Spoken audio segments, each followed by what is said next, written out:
Good afternoon mga bossing. Sabado ngayon.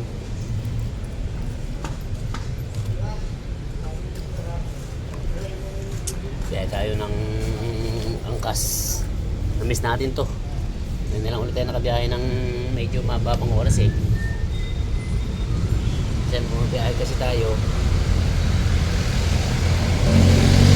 Pauwi lang. Ito ngayon update naman tayo eh. Tapos dito mga bossing, habang nililigpit tayo ng trip ng motor, may lumapit sa atin matanda. Kaya pagkantuhan siya sa atin, nagtanong siya kung ano daw ba yung biyahe ko. Sabi ko angkas. Pasahero. Oo. Oo. Pwede rin naman deliver kaya lang mas ano pa rin yung pasahero eh, mas gusto ko pa din. Mabilis. Mabilis na pasahero? Oo, mabilis ang ano, hindi ko kaya pagka-gamit. Ang tagal ng pick up. Medyo mababa yung kwentuhan namin dito ni tatay. Siyempre, nagliligpit pa naman tayo kaya okay lang. Tapos yun, magpipituan ulit. Tuloy pa rin yung kwentuhan namin dito ni tatay. Tapos tinapitan ko siya, inubutan ko siya ng baril. Kaya lang naman ang kaya natin. Sige, okay lang yan. Malay mo kung paswerte. Ha? Paswerte tayo. Okay lang yan. Basta...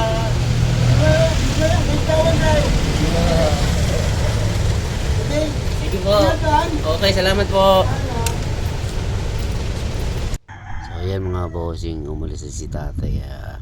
Abang na tayo ng booking natin. Let's go mga boss, samahan nyo ako sa aking biyahe. Ayan mga boss, dito may pumasok ng buong sa atin. So punta na natin sa location ng pick up. Tara, ingat na lang tayo mga bossing. Maraming salamat. Maya na lang ulit pagkadating na natin dun sa pick up point. Ayan mga boss, na pick up na natin dito si Sir. Ibang lahat ito si Sir eh. Nakasakay na sa likuran natin. Tapos dito na-traffic tayo. Sabi si Sir, i-control siya. Hello? Ano? Speak ka Tagalog? How long po Philippines? Indonesia. Ha? Banatan ko ba naman siya ng pag di ka na how long to Philippines? Sagot ba naman sa akin ni Sir, Indonesia. Nosebleed talaga siya. Kaya yung mga bossing. Ayan mga bossing, tapos na tayo. Pagod. Kaya tayo. Medyo haba-haba na rin yung biyahe natin. Sakat na ng katawan ko sa ulo. So, uwi na muna tayo. Bukas naman. Let's go. Uwi na tayo. Yo.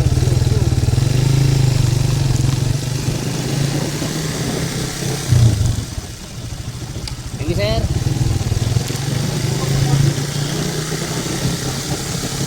Let's go. Samahin ako sa akin pag-uwi.